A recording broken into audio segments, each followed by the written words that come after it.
Tonight, the summer of extremes continues with dangerous storms, heat, and wildfires across the globe. Large wildfires ripping through southern Europe at the height of the summer travel season. Tourists trying to escape, but some flights grounded as flames near a runway in Italy. A flight from Milan to New York hit with golf ball-sized hail.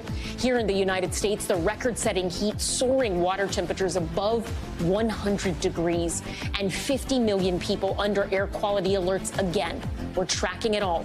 Also tonight, Bronny James' 18-year-old son, Bronny, suffering cardiac arrest during a workout. The teen was supposed to be preparing for his first season at USC.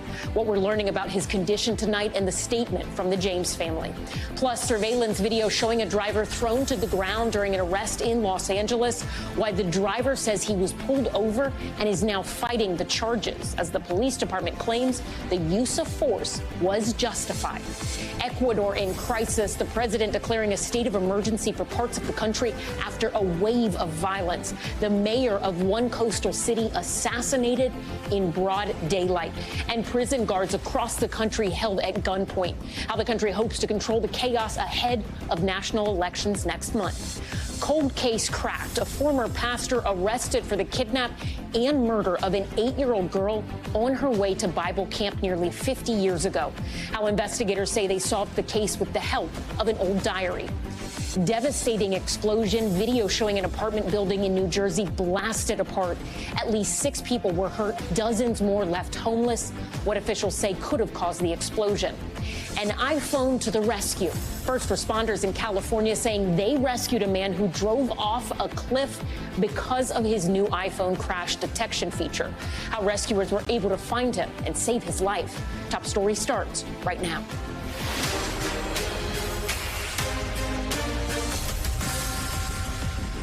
Good evening. I'm Ellison Barber in for Tom Llamas. We begin with the extreme weather here in the U.S. and around the world. New video shows skies darkening in New York City as thunderstorms move across the Northeast. Millions of people across the Northeast and Midwest also under air quality alerts. Overseas, in Greece and Italy, raging wildfires stranding travelers as airports shut down. The region also suffering from severe storms, with a flight from Milan diverting to Rome after being pelted by hail. Airlines predicting severe weather is here to stay, but the extremes hitting both sea and sky. Marine scientists now racing to save coral reefs and underwater ecosystems as temperatures off the coast of southern Florida top 100 degrees. So let's begin with Sam Brock, who leads us off with that effort to save the ocean in Miami. Tonight, Florida burning up by air and sea. An unfathomable 101-degree temperature reading just north of the Florida Keys, some of the warmest waters ever recorded. You have to go deeper to feel a little bit cooler water, and definitely warmer than usual. The scorching ocean causing a crisis for coral reefs, becoming diseased, bleached, and withered. We are racing against the clock here because these waters are hot, and corals cannot survive in really hot water. At the Keys Marine Lab, NOAA providing facilities to save the endangered reefs, experts cleaning and prepping them. This tank could be the difference between preserving the coral reef and not. That is correct. Fenor Montoya Maya with the Coral Restoration Foundation is the point person for getting these reefs from here in the Keys to a coral bus. We have a whole ecosystem that is at stake here. And ultimately moved to a lab to keep them safe from extinction. This reef is a national treasure. It's like Yellowstone. Today's conditions further testament to the alarming trends climate change continues to fuel. Phoenix now experiencing its longest heat wave ever, 26 straight days with temperatures at 110 degrees or higher. In Connecticut, parents just trying to protect their kids. We have neck fans, and for the girls, we provide cooling towels. And across the country, people going to pools, cooling centers, and beaches. NBC's Maggie Vespa is at one today. In Minneapolis, a place known for bone-chilling cold, today the beaches are packed with people desperate to stay cool. But this brutal heat is just one issue. On top of that, the Canadian wildfire smoke is back, sparking an air quality alert. And back in Florida, the coral situation might look bleak, but this Noah's Ark-style approach could be the lifeline it needs. Sam Brock joins us now from Miami. Sam, we've talked about a lot of high numbers. Can we put this into context, especially for the coral reefs?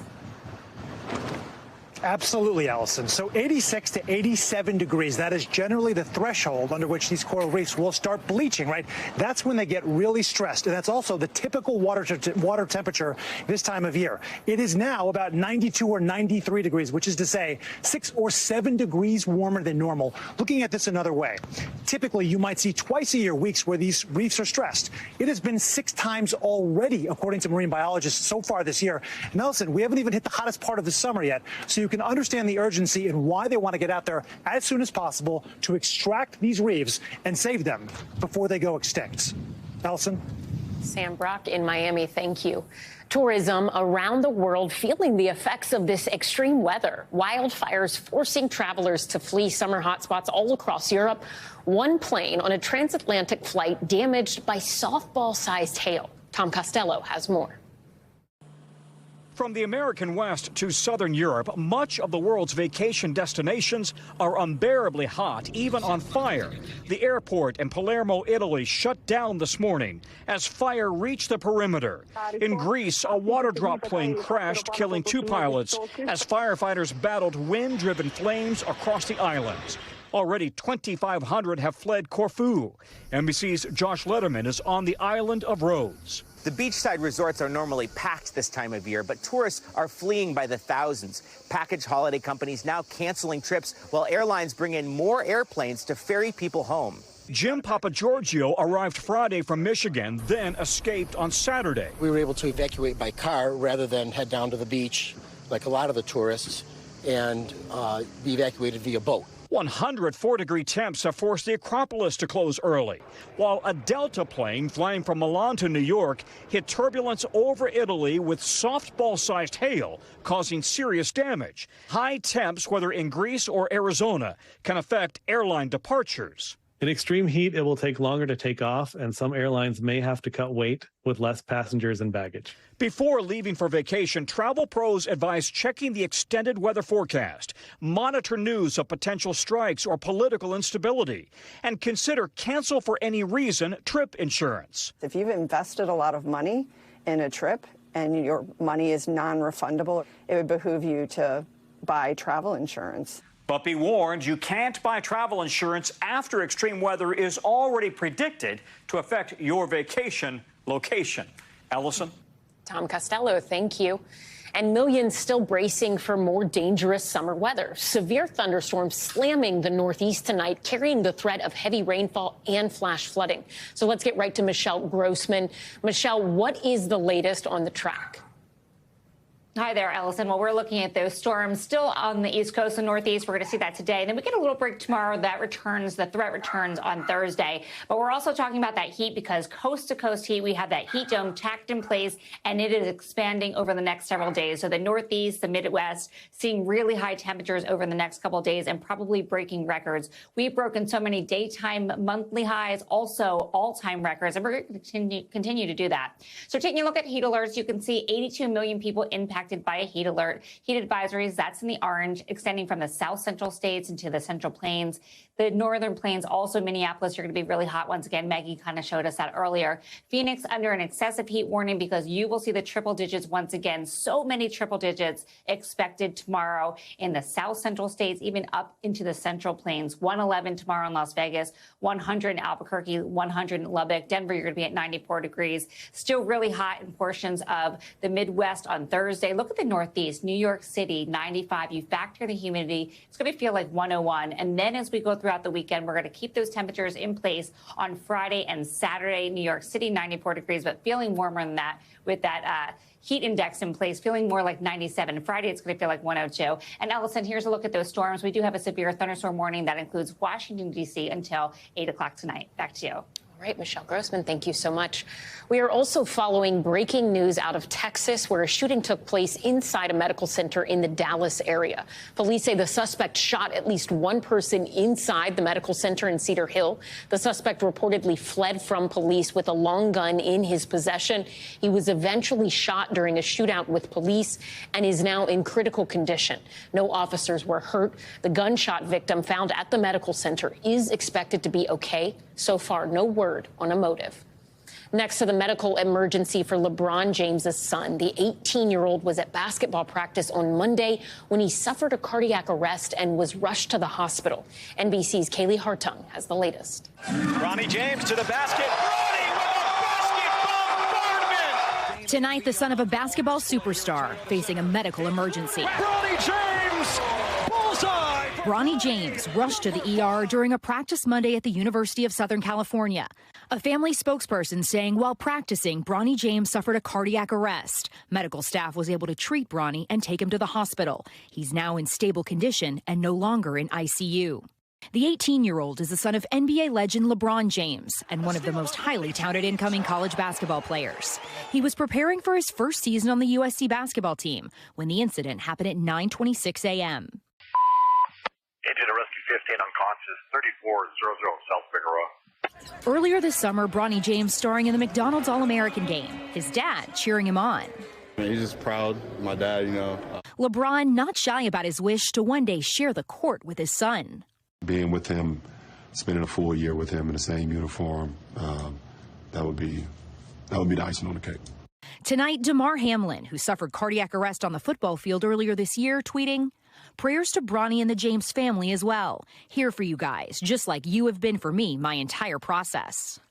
Cardiac arrest is the leading cause of death for young athletes, and African-American college basketball players like James are the population at the highest risk, according to a study in the American Heart Association Journal. What could have led to this? There are multiple factors that can cause cardiac arrest, whether it's something that they've had, like a disease in the heart, so it's a congenital, or something that they developed after having an infection. Doctors with this advice for parents of athletes of any age. Any student that's going to start any sport should do a pre-participation physical, and that includes an evaluation of their medical history, and then also asks the appropriate questions. NBC's Kaylee Hartung joins us now from outside the University of Southern California in Los Angeles. Kaylee, it feels like cardiac emergencies are happening at sporting events and practices more and more frequently, or at least we are paying a lot more attention to them now. If an emergency does happen, what is the first thing a person should do to help? Yeah, well, a defibrillator or an AED that shocks a heart back into rhythm, that can be a lifesaver. Now, doctors encourage parents to ask their child's school or athletic facility if they have an emergency action plan in writing that includes having a defibrillator on site. Ellison? Kaylee Hartung, thank you. Staying in California tonight, new details emerging after a violent arrest was caught on camera in a 7-Eleven parking lot. The L.A. County Sheriff's Department determining the use of force was justified, but the man in that video saying the incident cost him his job, vowing to fight those charges. This just the latest in a string of controversial incidents involving the department. NBC's Rahema Ellis reports. Tonight, the driver seen in this surveillance video fighting to have the charges against him dropped after he was thrown to the ground. Come here. I just stopped you. No, you didn't. Yeah, I did. Get your hands off of me. Within seconds of stepping out of his car in a 7-Eleven parking lot. What the is happening? 23-year-old Emmett Brock slammed to the pavement by Los Angeles County Sheriff's Deputy Joseph Benza. He starts to punch me about 10 times and repeatedly shoves my head down into the pavement. Video of the February incident provided to NBC News by Brock's lawyer, who says his client was driving home from work when he encountered Deputy Benza having a heated confrontation with a woman on the side of the road. As I passed by, I flipped him off very casually, really not thinking anything of it. The officer's union attorney insisting his client never saw the gesture at all. My client did not pull over Mr. Brock because he was flipped off. According to the incident report, Deputy Benza says he began trailing Brock's car after spotting an air freshener hanging on the rearview mirror. Brock says the officer never turned on his lights or siren, instead following him into the parking lot. By the time I'm on the floor, my only thought is he's going to kill me. The use of force didn't happen because of the air freshener. The use of force happened because Mr. Brock resisted the detention. Lawyers for both Brock and Benza tell NBC News the LASD has concluded the use of force was justified, though the Sheriff's Department declined to comment directly. Brock, who has been charged with misdemeanor resisting arrest and battery on an officer, says the incident cost him his job as a teacher and that he plans to fight those charges. Nothing was more difficult than losing my job. My kids are my life. And tonight, the same department facing a separate legal battle. I'm every 3 weeks, you will hurt him, bro! The mother seen in this body camera footage filing a federal civil lawsuit after she says a deputy punched her multiple times as she clutched her baby during a traffic stop in 2022. You breaking the leg, bro! The FBI now investigating the incident to determine whether a violation of federal law occurred. If you're going to hit someone, especially a mother holding her baby, how do you describe that there's an immediate threat to your safety? According to the sheriff, the deputy involved has been relieved of his field duties. Rahima Ellis, NBC News. Turning now to politics, it's been a week since former President Donald Trump announced he was the target of the special counsel's investigation into 2020 election interference. The grand jury in the case not meeting today to vote. But despite a possible looming third indictment, the former president hitting the campaign trail, arriving today in New Orleans as he touched down. Here's what he had to say to NBC News about the investigation. President Trump, are you concerned about your own people testifying before the special counsel? Thank you very much. No, we're innocent. We're totally innocent. We have a bunch of crooked people running this country. They're dishonest, and they're crooked people running this country. And NBC News correspondent Vaughn Hilliard is there and joins us now. Vaughn, what are we expecting from the former president as he campaigns with possibly a looming indictment? Right, Ellison, let's be clear. Donald Trump has not run away from the first and second indictment, and there is no indication that he is going to go into a cave if, in fact, he is charged and sees this third indictment come. For Donald Trump, this is as much about the legal defense as it is about his political offense. You'll recall when he announced this 2024 presidential bid all the way back in November, that is what led Merrick Garland, the Attorney General, to appoint Special Counsel Jack Smith to go and oversee this case there. And ever since then, Donald Trump has been on the attack against the investigation into him. And that is where you see him today, coming in for a fundraiser here in New Orleans. He will then campaign in Iowa on Friday before making his way to Erie, Pennsylvania on Saturday for a campaign rally. For Donald Trump, this is as much about mobilizing the masses to come to his defense as it is about waging ultimately what will play out in the court of law. And Vaughn, I want to ask you about the video Trump's campaign posted online of him asking Congress to investigate the election interference probe. This is not the first time he has done something like that. Trump made a similar request around his New York indictment, and House Republicans listened and pursued testimony from Alvin Bragg and the New York City's DA's office. Do we expect Republicans to keep defending the former president while he deals with a third potential indictment? Elson, if the past is any indication, the answer would be yes. Speaker Kevin McCarthy has remained a close ally of Donald Trump's. And look, when you look at the polling, right now, Donald Trump, he has really cemented this lead. In state polling, national polling, he is anywhere from 20 to 40 points ahead among his rivals. And we're less than 6 months away from the Iowa caucus here. So if Donald Trump were to be elected in 2024 back to the White House, these very Republicans, especially in the U.S. House, but also in the Senate, they would have to look at him as the partner. And Donald Trump has never hidden the fact that he views loyalty as very important to him. And that is where you saw him, not only in the fundraising email to the millions of Americans, but also a direct call out to those Republican members of Congress to come to his defense, because for Donald Trump, he has relied on them over the last 8 years. And every indication is that he's going to be relying on them in the weeks ahead. Vaughn Hilliard in New Orleans, thank you. For more political analysis on former President Trump's indictment watch in the 2024 presidential race, let's bring in Kevin Madden, senior partner at the Penta Group and former campaign media strategist and spokesman for the Mitt Romney presidential campaign, and Amisha Cross, former Obama campaign advisor and Democratic strategist. Kevin, let's start with you. As we just heard from Vaughn, the former president shows no sign of slowing down his campaign, even if he is indicted a third time. And according to a new Monmouth poll, the majority of Republican voters believe Trump is the strongest candidate against Biden. Are indictments helping the former president, politically speaking? Well, look, I think Vaughn is exactly right. I think the first thing we're going to see is the president go on the attack here against any of his perceived enemies, whether that's Democrats or whether it's prosecutors. But yeah, I think this is actually helping him. And I think a lot of it is because of Trump's strategy. Trump, what he's tried to do is instigate essentially a Republican antibody defense against any sort of perceived legal prosecution. And I think he very much has a disdain for trying to fight this in the court of law. I think he lets his lawyers do that.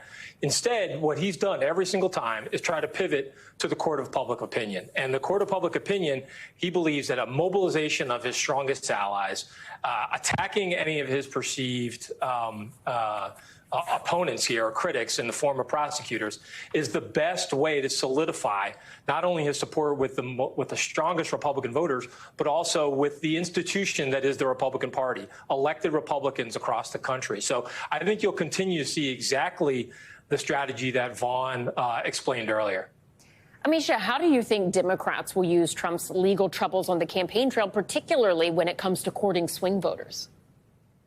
I think Democrats are going to focus a lot on what Biden's accomplishments and achievements have been. As we heard a few moments ago, I think that when it comes to the consistent legal troubles that Donald Trump has had, we have not seen that result in him losing his grip on Republican voters at all. Swing voters are up for grabs. I would argue that they're up for grabs from both parties, but largely are a little bit more on the Democratic side because of the issues that we see Republicans pushing that they don't agree with, like the anti-abortion rights, like some of the extent that they pushed in anti-equity, the culture wars, for instance. These are things that are going to drive those swing voters away from Republicans. I don't think that it's going to largely be anything associated with the Trump investigations. Quite frankly, these continue to come, and yet Trump has figured out ways to bolster his animus towards American institutions, but not necessarily to take away his lead in the Republican primaries, or quite frankly, a means for Democrats to kind of be able to utilize these as advancement of their own policies or their own strategy going into the next election cycle. I just don't think that this is going to be the communications gimme that Democrats would need to get those swing voters either. If the past is any predictor of the future, we haven't seen it work before. I don't think that it would be the smartest strategy to do now. Kevin, I want to ask you about an op-ed written by your former boss. This is in the Wall Street Journal. Senator Mitt Romney suggesting that donors should encourage low-polling candidates to drop out of the race by February 2024. He said this, quote, "Donors may think that party leaders can narrow the field. Not so. Candidates don't listen to party officials because voters don't listen to them either." What do you make of that? Do you think donors should sort of be the ones pushing, if you will, to narrow the field? Well, look, I think it has some merit, but just like donors, and I think when Governor Romney was talking about, these big donors that are sort of have some sort of institutional control, they don't necessarily have the sway inside a Republican primary electorate that they once did. I think, the grassroots Republicans who are really going to do a lot of the sorting inside the Republican primary are the ones that are going to have a much bigger say. So if anything if history is an indicator, so many of these candidates believe that they're not the one with a level of weakness, that they're the candidate that can, take on Donald Trump. And they're going to be trying to get people to pressure everybody else but themselves to drop out. So one of the big challenges that we face, and I think Governor Romney, Senator Romney alluded to this in his op-ed, which is that we're going to have a redux of 2016. I think increasingly it's going to take folks like Mitt Romney, Mitch McConnell, John Thune, Senator Cornyn, other people who are leaders inside the party to really put their power and their political operations behind one of the other candidates if they're ever really going to have a breakthrough there. Amisha, Speaker McCarthy, House Speaker Kevin McCarthy, made a bit of news today suggesting that House Republicans may be close to pursuing an impeachment investigation. Here's a little of what he had to say. This is rising to the level of impeachment inquiry, which provides Congress the strongest power to get the rest of the knowledge and information needed. I believe we will follow this all the way to the end, and this is going to rise to an impeachment inquiry the way the Constitution tells us to do this, and we have to get the answers to these questions. How does the talk of a Biden impeachment investigation impact the White House and the re-election campaign? Is it something they're paying attention to? I think it's definitely something that they're paying attention to, and they have to. But quite frankly, this isn't something that is surprising to them because, as you can probably recall, the Republicans, many of whom are sitting in Congress right now, they actually campaigned on impeaching President Biden. They campaigned on going after the Hunter Biden, the Hunter Biden family. They campaigned on this whole analogy of Biden being part of some type of crime family and trying their darndest to prove this, even though we know that all signs lead to nowhere. But I think that for McCarthy, this is a very interesting term because it goes to show once more that he does not control his caucus. The extremists in his caucus control him. To the extent that I argued just a moment ago that the impeachments and that the consistent court battles have not really changed the minds of voters on Donald Trump. I don't think that these things that lead to nowhere will change the voters that were going to vote for Joe Biden either. His best bet is going to be getting out diverse voters, particularly black voters. They are the bed of the Democratic Party. They are the backbone, making sure that he turns out women voters and making sure that he turns out younger voters. Those are the people who are going to make the difference for his campaign. Those are the people who have made the difference in the midterms. Those are the people who have been tried and true to the Democratic Party. He needs those numbers to be as high or higher than they were 4 years ago. All right. Interesting analysis and context. Kevin Madden and Amisha Cross, thank you both. We appreciate it. Heading overseas now to the ongoing crisis in Ecuador. The mayor of a major city in that country shot and killed on the street amid an ongoing wave of violence. This as multiple prison guards were taken hostage at detention centers across the country. Juan Venegas has the latest. Tonight, a state of emergency in Ecuador. The nation's president putting 3 provinces, including the coastal city of Manta, under curfew. He decretado el estado de excepción en Manabí. This move after the city's recently re-elected mayor, Agustín Intriago, was shot and killed. This video capturing the aftermath of the brazen attack as the mayor was gunned down along with amateur soccer player Ariana Morales. Mi amor. At his service, wearing a bulletproof vest, his wife giving this emotional goodbye. Hoy dejaron a 2 niños en el calor de su papá. Hoy nos arrebataron todo. Hoy le arrebataron el sueño a una familia, a toda una ciudad. The shocking murder comes as the country battles an ongoing wave of violence that authorities attribute to dispute among organized crime groups. Prisons have become a battleground. This week, the nation's Bureau of Prisons reported over 100 guards were held hostage at different detention centers throughout the country. No vamos a permitir por ningún motivo que los grupos delincuenciales organizados generen inseguridad, violencia y preocupación desde las cárceles. Making matters worse, a clash at the Litoral prison in Guayaquil Saturday that left over 30 dead and more than 14 injured. The government mobilizing soldiers to enter the country's prisons and regain control, freeing the guards. Nosotros hicimos una planificación combinada con Fuerzas Armadas. Tenemos más de 2,700 hombres interviniendo en este momento de grupos tácticos. This massive escalation, all just 1 month ahead of national elections. And authorities investigating the murder of the mayor of Manta say they have one suspect in custody who's believed to have been driving a vehicle used in the attack, but the shooter is still at large, with the current national state of emergency expected to extend a full 60 days. Ellison? Juan Venegas, thank you. Still ahead tonight, cold case cracked. How a decades-old diary entry led police to a murder suspect nearly 50 years after a Pennsylvania girl disappeared on her way to Bible camp. Plus, Kohberger's defense, what we're learning tonight about the Idaho murder suspect's plans to defend himself in court. And new video showing the moment of a devastating explosion at an apartment building in New Jersey. The warning sign residents say they noticed leading up to that blast. Stay with us. We're back now with a major breakthrough in a cold case that has mystified a Pennsylvania town for decades. An 8-year-old girl abducted on her way to Bible camp in the summer of 1975. Now, 50 years later, police charging her pastor for her kidnapping and murder. Kristen Dahlgren with the latest on this story and a warning to viewers. Some of the details are disturbing. Tonight, a cold case that has haunted a small Pennsylvania town finally cracked. 83-year-old David Zanstra arrested for the abduction and murder of 8-year-old Gretchen Harrington more than 50 years ago. This man is evil.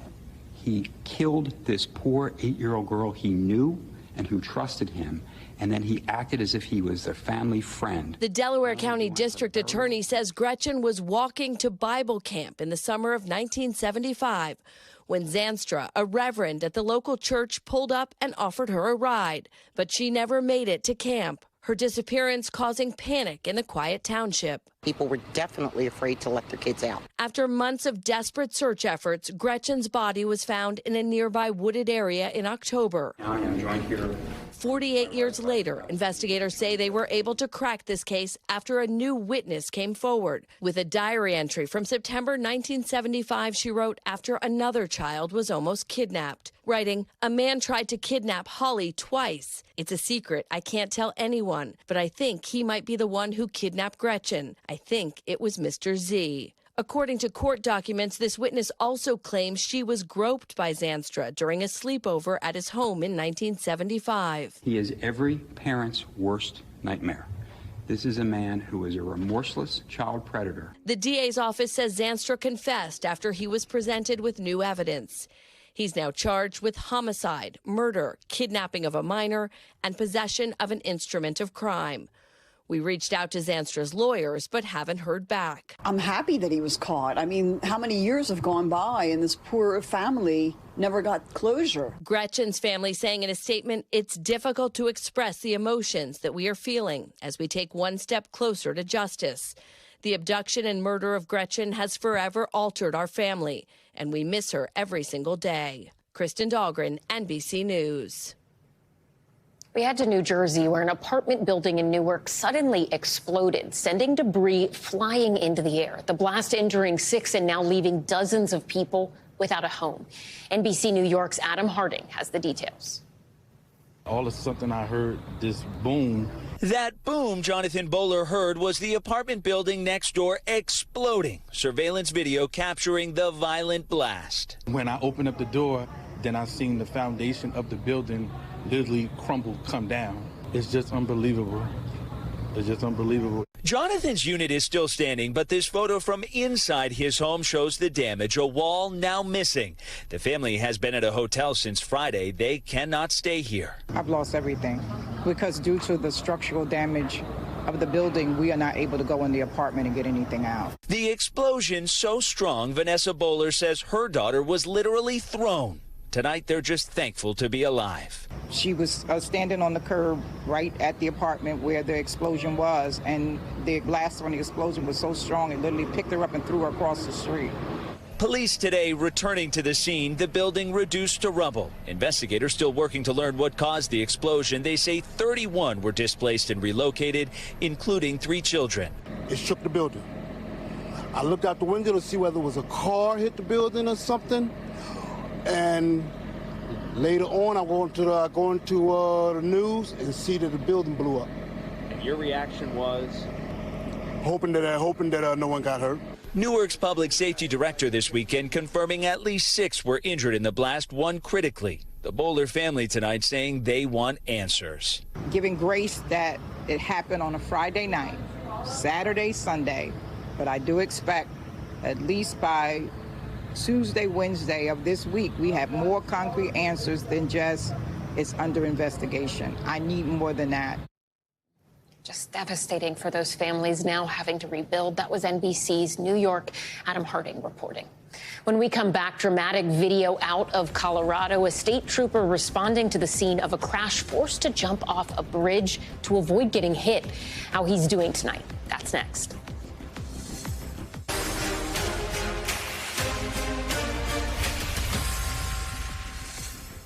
Back now with Top Stories news feed, and we begin with the latest on the investigation into those gruesome Idaho College murders. Suspect Bryan Kohberger declining to file a pretrial alibi in the case. In court filings, his legal team also said he may testify in his own defense. Kohberger is accused of murdering 4 University of Idaho students last November. His trial is scheduled to start in October. In Colorado, a state trooper forced to jump off of a bridge to dodge a suspected drunk driver. New dash cam video shows the moment the drunk driver hit that trooper's cruiser, sending the car right at him. You see the trooper there jumping over the railing. He fell nearly 30 feet to the ground. He suffered serious injuries, but is expected to be okay. That driver now facing vehicular assault charges. And UPS reaching a tentative deal to avert a strike. The company agreeing with the Teamsters Union, which represents more than 300,000 workers, to boost wages and install air conditioning in delivery trucks. Union members now have to sign off on the deal before it goes into effect. Voting on the agreement starts next month. We turn now to the war in Ukraine. The State Department confirming tonight that a former U.S. Marine veteran, Trevor Reed, was injured while fighting for Ukraine against the Russians. Reed was wrongfully detained in Russia in the summer of 2019 after Russian officials say he assaulted a police officer, charges he and his family adamantly denied. Reed was released in a prisoner swap in April of last year, exchanged for a Russian drug trafficker who was convicted of conspiring to smuggle cocaine into the United States. For more on this, I want to bring in NBC News Chief White House correspondent Peter Alexander, who joins us now from the White House. Peter, we don't have a whole lot of information right now in terms of what exactly happened to Trevor Reed in Ukraine, but tell us what we do know and how is the White House responding? Yeah, Ellison, the State Department tonight confirms that Trevor Reed was injured while fighting against the Russians in Ukraine. He has since been taken by an NGO, a private nonprofit group, to a U.S. military hospital in Germany. His injuries, the extent of those injuries at this time, do remain unclear. But to be very clear here, as you noted, Reed spent nearly 3 years detained in Russia before he was released as part of a prisoner exchange that happened last year. The Biden administration says Reed was not in Ukraine on behalf of the U.S. government. They have repeatedly warned Americans not to travel there. And tonight, a U.S. official tells me that they are, in their words, extremely concerned about the impact that Reed's actions could have on the U.S. government's ability to bring home American journalist Evan Gershkovich and former Marine Paul Whelan, both still detained in Russia. Reed was swapped last year, as you reported, for a Russian pilot convicted of smuggling cocaine into the U.S. We have reached out to the Reed family, and they are declining to comment. Allison? Peter Alexander, thank you. Staying overseas, we head to West Africa in the American effort to combat the war on terror. U.S. forces now training special operations troops in Niger to hunt down Islamic terrorists operating in that region. And an NBC News exclusive, our own Pentagon correspondent Courtney Cubie was there and has the details. Tonight, we're on the front lines of a growing terror threat. These special ops soldiers in the West African country Niger, trained by U.S. troops, practicing door-to-door clearing operations, preparing for a fight against Islamic extremist groups. They fight together over the same land. Lieutenant Colonel Ian McConnell is the special ops commander in the region. One of the key lessons that we've taken from the last 20 years from the U.S. perspective is how can I partner with forces who are in a fight for their existence? Any questions? These Nigerian forces, trained by U.S. military rangers and Green Berets on finding and disarming roadside bombs, clearing houses, and firing their Kalashnikovs, and preparing for casualties, like this medevac exercise. U.S. special operators train these Nigerian troops during the day and support their missions at night against two fierce enemies, JNIM, an al-Qaeda affiliate, and the Islamic State in the Greater Sahara, an arm of ISIS. Fighters who target the immense poverty here and the vulnerable populations. And it's a fight that has hit close to home for the 1,100 U.S. troops now in Niger.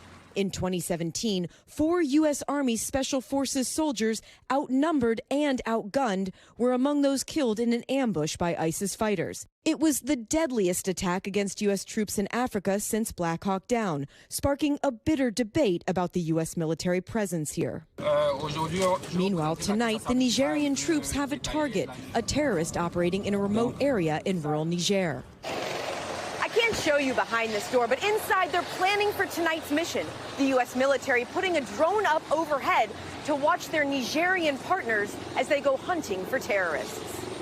As the mission goes on, the U.S. military watches from here in the Operations Center. So this is a place where all the information's coming in about what our partners are doing, what U.S. forces are doing, where they're located, and reports of intelligence related to missions that are ongoing. This never-before-seen video shows just how closely the U.S. monitors Nigerian military missions. Are U.S. military troops who are here in danger? There's always going to be a danger in an uncertain environment, but the way in which we're operating with this remote advised assist really does remove U.S. forces from being on the objective, which decreases the imminent risk where enemy actions are happening at the point of capture.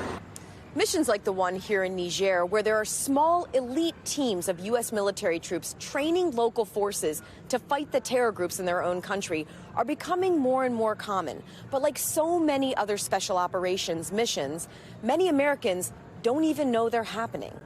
Ellison? Brittany Kuby, thank you. When we come back, a different kind of Barbie. Activists across South America using the iconic doll and the buzz around the summer blockbuster to draw attention to important causes. We'll tell you how one woman is using Barbie to spread the word about people missing across Mexico. That's next. Back now with Top Stories Global Watch, and we begin in Ukraine, where Russian missiles destroyed a historic cathedral in Odessa. Video showing the destruction inside the Transfiguration Cathedral. The Orthodox Church is an important symbol in both Ukrainian and Russian culture. Residents using shovels, buckets, and even their bare hands to pull artifacts from the ruins. The attack comes as Russia's parliament voted to raise the maximum conscription age from 27 to 30 years old. And a massive fire consumed a giant Buddha statue in northwest China. Dramatic video showing the burning temple and the smoking ruins. While the statue itself remains mostly intact, the surrounding temple was largely destroyed. Local media says the statue was built in 1998 as a replica of a statue from 425 AD that was previously damaged. No injuries were reported. Now to the Americas and the Barbie craze that is headed south of the border. In many cases, the iconic doll taking on a new role, highlighting some of the most pressing issues in the region. One woman in Mexico creating her own version of Barbie, an ode to the thousands of mothers and sisters searching for missing loved ones, including someone very close to her heart. When it comes to Barbie mania, even Latin America is jumping on for the ride. Vendors throughout the region cashing in from a bright pink tortilla in Mexico Salen muy ricas. Yo se las compro a mis nietos. to a brand new restaurant in Ecuador, the spitting image of Barbie's iconic dream house. Even Latin American airlines are getting in on the fun. Volaris says this plane will be piloted by Barbie, not Ken. But the craze goes beyond the sparkle and glitter. In Peru, anti-government demonstrators dressing up as dictator Barbie with a rifle in hand, protesting the nation's president. In Mexico, a Barbie with what some say has become a lamentable traditional attire. This Barbie has boots, a black wide-brimmed hat, and a T-shirt with the photo of a missing man. Her name, Searching Mother Barbie. A tribute to the thousands of volunteers who fan out across Mexico searching for unmarked graves that might contain their children's remains. For Delia Quiroa, the creator of this latest version, it is a symbol of the pain and desperate search for Mexico's missing, like her brother, whose photo is now on the shirt of this doll. Yo siempre estoy pensando en mi hermano. No hay un momento en el día que no esté pensando en él. Her brother disappeared 9 years ago. joining the more than 100,000 Mexicans who have disappeared, often amid violent power struggles between the drug cartels. Él era un joven muy alegre, era chef, le gustaba mucho cocinar. She is now part of that volunteer group and advocates for other families with similar stories. And when she saw the Barbie craze, she saw an opportunity. Nosotros la vestimos como vamos a las búsquedas. She's been buying them in bulk from secondhand markets so she can dress more up and sell them to raise money for the search efforts. Esta es una Barbie de edición especial. She says she hopes this will help people sympathize with them. She plans to sell each Barbie for $30, but what they represent is worth so much more. Yo le dije, Dios mío, yo voy a hacer esto de la Barbie, la asociación, y voy a ayudar gente, pero yo quiero que tú me regreses a mi hermano, que tú me ayudes a encontrarlo. Y aunque yo lo encuentre, yo voy a seguir ayudando personas. It is a Barbie on a mission she does not wish on anyone else, but with a purpose that could one day help her find her brother. Our thanks to Delia for sharing her story with us, and our thoughts are with the thousands of families just like hers searching for answers. Coming up next, iPhone to the rescue. First responders racing to save a man after his car plummeted off a cliff, how his iPhone called for help when he could not do it himself. That's next. We're back now with an incredible rescue in California. First responders locating an injured man who drove off of a cliff and was incapacitated with the help of a distress signal sent automatically from his iPhone. NBC's Maya Eaglin has the details. Tonight, the dramatic rescue of a man whose car plunged 400 feet off an LA area cliff. He had a major gash in his head that he had active bleeding. And so we had to stop the bleeding, bandage him up. The key to saving his life? The iPhone in his pocket, equipped with crash detection technology and emergency SOS calling capability. Without the SOS service from iPhone, I don't know when or if we would have ever found him. After spotting bent guardrails and bark missing from trees, Mike Liam of LA County Search and Rescue descended from a helicopter hoping to find the driver. But rescuers only able to pinpoint his location thanks to his phone. 400 feet, we hit the bottom and then found his car in the stream and him ejected next to the car. He was able to be hoisted into the helicopter. The crash detection feature now comes standard on the iPhone 14 and newer model Apple Watches. It was touted as a life-saving tool when it was launched last fall. Now the microphone detects impact noise. The accelerometer senses rapid deceleration, and the barometer measures a shift in pressure consistent with an airbag going off. Once a crash is detected, the phone sends a distress signal to the nearest 911 call center. The owner of this iPhone was in a severe car crash and is not responding to their phone. If there's no service, satellite picks up the location of the phone, providing a search radius for rescue crews, as was the case with this incident. There's nothing to download. If you have a 14, or I believe it's a 14 Pro, it's already there. It's already built in. The rescue crew says the technology also helped them find a woman who broke her leg while hiking in June. And if they didn't get to this victim when they did, most likely he would have bled out at some point. Getting to him in a timely manner is what saved him. That technology and the rapid response from the LA County Search and Rescue sparing this driver from what could have been a tragic outcome. Maya Eaglin, NBC News. And finally tonight, remembering Emmett Till. Till's lynching at 14 years old in 1955 helped galvanize the civil rights movement. Now on what would have been his 82nd birthday, the first national monument in his honor. Here's Blaine Alexander. Emmett Till would have turned 82 years old today. Instead, in 1955, the 14-year-old boy was abducted, beaten, and lynched after he was accused of whistling at a white woman in Money, Mississippi. And today, President Biden created the first national monument named for Emmett Till and his mother, Mamie Till Mobley. We should know about our country. We should know everything, the good, the bad, the truth of who we are as a nation. The monument will have 3 sites: the Tallahatchie Riverbank, where Till's mutilated body was pulled from the water, the courthouse in Sumner, Mississippi, where his killers were tried and acquitted by an all-white jury, And Robert's Temple Church in Chicago, the site of Till's open casket funeral, a decision by his mother who allowed Jet magazine to photograph and publish images of her son's body, bringing the world face to face with the brutal reality of racism. What do you remember the most about that day? I just remember being kind of numb. Reverend Wheeler Parker was Till's cousin, his best friend, and the last living witness to Till's abduction. He was in the very next room when a group of white men took Till from his family's house. Stretching my eyes, shaking and talking to God inwardly. And they walked with a pistol in one hand and a flashlight in the other. What was it like there in the house that night after he was taken away? And nobody talked to anybody. It was just dark forever. I moved from place to place or talked to anyone till daylight came. Parker still remembers exactly where he sat during Till's funeral. Now that church is being restored to its original 1955 appearance. Brent Leggs is helping lead that effort. This will be the first national monument that memorializes examples of racial violence and political injustice. How significant is that? It's exceptionally significant so that our nation never forgets. What happened, at times, still brings Parker to tears. But he says today's news brings some measure of healing. Finally. This place here is going to be a beacon. I mean, it's going to change some hearts of people when they see it, see the story. A story, now a monument for the nation.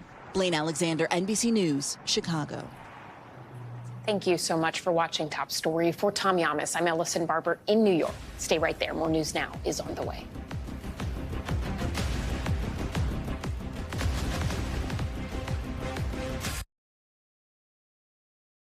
Thanks for watching our YouTube channel. Follow today's top stories and breaking news by downloading the NBC News app.